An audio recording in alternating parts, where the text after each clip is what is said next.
बालक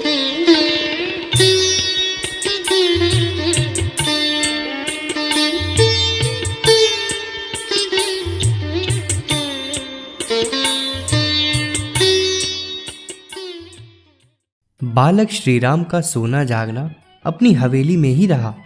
सुबह 7 बजे वह बिना नागा पाठशाला पहुंच जाते और देर शाम तक वहीं पढ़ते रहते। पढ़ाई पूरी होने के बाद वापस अपने घर आ जाते। 5-6 साल यह क्रम चला होगा कि पिताजी के साथ काशी की यात्रा आरंभ हुई।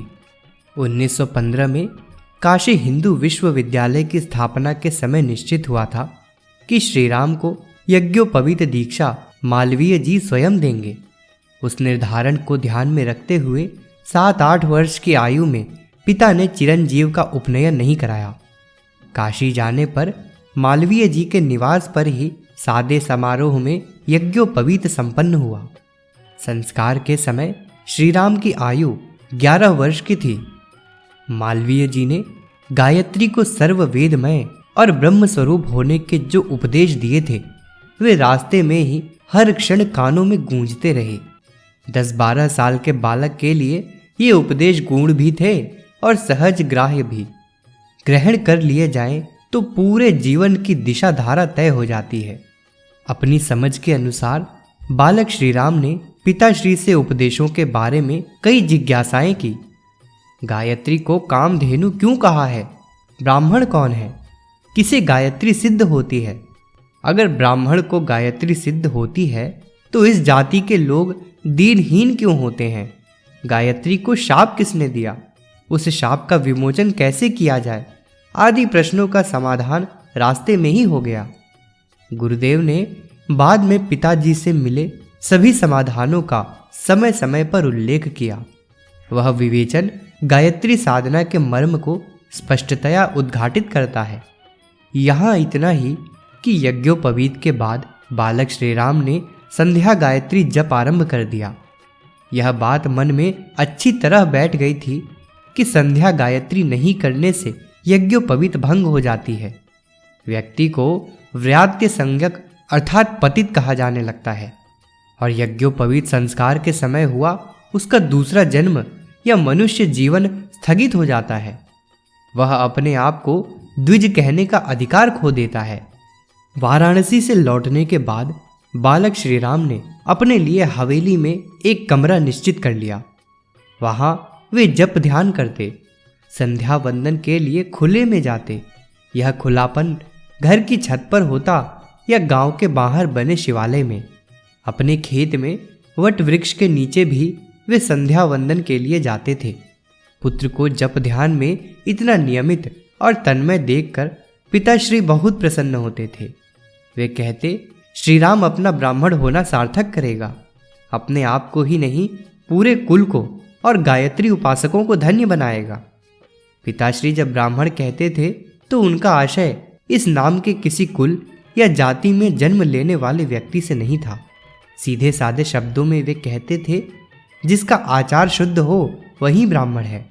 जो ब्रह्म को जानने और पाने के लिए अपने आप को तपा रहा हो वह ब्राह्मण है। घर में, छत पर, मंदिर में, वट वृक्ष के नीचे और खुले आकाश तले बालक श्रीराम का जब ध्यान चलता।